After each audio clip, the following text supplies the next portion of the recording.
Do you want to learn how to capture editorial images by mastering studio lighting? Today, in this video, we'll explore the various setups I used to capture these images. If you don't know me, I'm Marco, photographer and retoucher based in London. I run a photography business and work with many clients around the UK. Here on my channel, I share videos about professional photography. Don't miss any video by subscribing to my channel and support my content with a thumb up.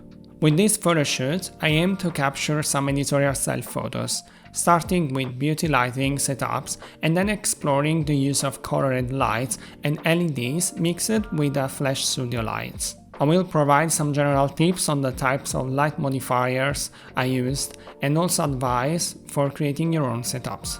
Remember, you can find all the equipment I used linked below in the description. The makeup artist and I opted for a very simple makeup look, so that we could add some more details as the Photoshop progressed. To achieve captivating beauty shot, I began using the beauty dish, which is perfect for this type of photos, as it produces highly contrasted and bright light, especially when used at an angle to the subject. The ideal size for beauty and close-up shot on the face is between 40 and 50 cm, while larger one will be used for full body shots. As you can see from the video, the beauty dish is attached to a Godox AD400 Pro extension head, which I recently bought, mounted on a C-stand with a short bar. With this extension I can attach the flash at the bottom, so it helps to reduce the weight at the top and also act as a sandbag, keeping the light safe. As a secondary light, there are two strip boxes at the back, which will help to define the sides of the hair, shoulders and face, enhancing the subject's detail.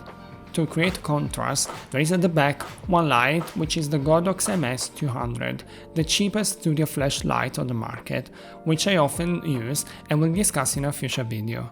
I cannot provide precise power settings, those needs to be adjusted according to the subject distance, setup, and type of modifiers, of course. But I can tell you I was shooting between aperture 8 and 13, depending on the setup, preferring narrower aperture for greater depth of field with the 70-200 lens, and wider apertures with the 24-70mm lens. Generally, I shot between ISO 200 and ISO 1600. Remember that mastering lights and camera settings allows you to extend your creativity, also to get the most out of your photos. I experimented a bit with the beauty dish at the front, with and without diffuser, to even out and slightly soften the light. As you can see, there is a white table which is helping also to lighten the shadows on neck and face. In some photos I removed the background light to achieve a falling light or medium grey effect, so you can see some of them got a really dark grey background. For the next setup, I mounted the 90cm deep softbox with a grid at the front, obtaining a softer light, but still favoring the projection of shadows on the face.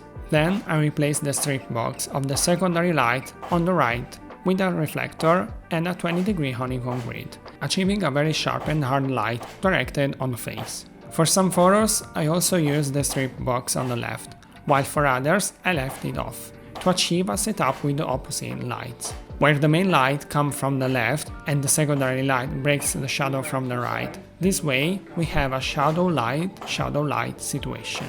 After taking several beauty shots, there was a change in look and makeup. Here I started to vary more with the lights.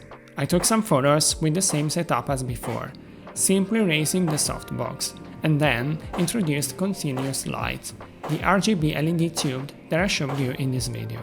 Thanks to continuous light and slow shutter speed, I was able to experiment with some slightly blurred photos. Then I was freezing the action with the flash on the second curtain, sometimes only using the one on the right, some other only using the front one.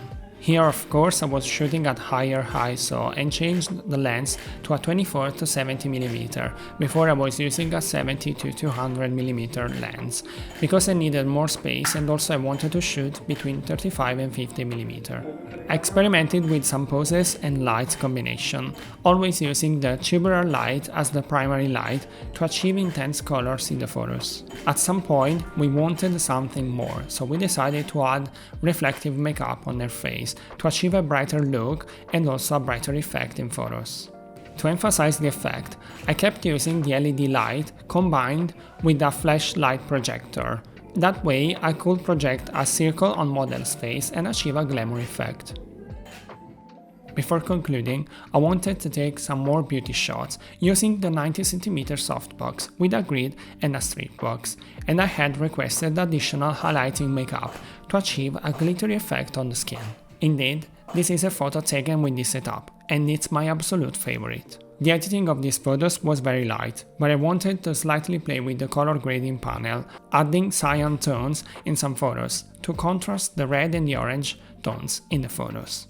I haven't shared anything about retouching because I wanted to show you the shooting phase first, but I think I'll make a video in future for beauty retouch, so please let me know down below in the comments if you'd like to see one. Also let me know which one is your absolute favorite image. It was a really good moment for me to experiment with this photo shoot, thanks to Mia and Mar for taking part of it. If this video has inspired you, please leave a thumb up and also a supportive comment.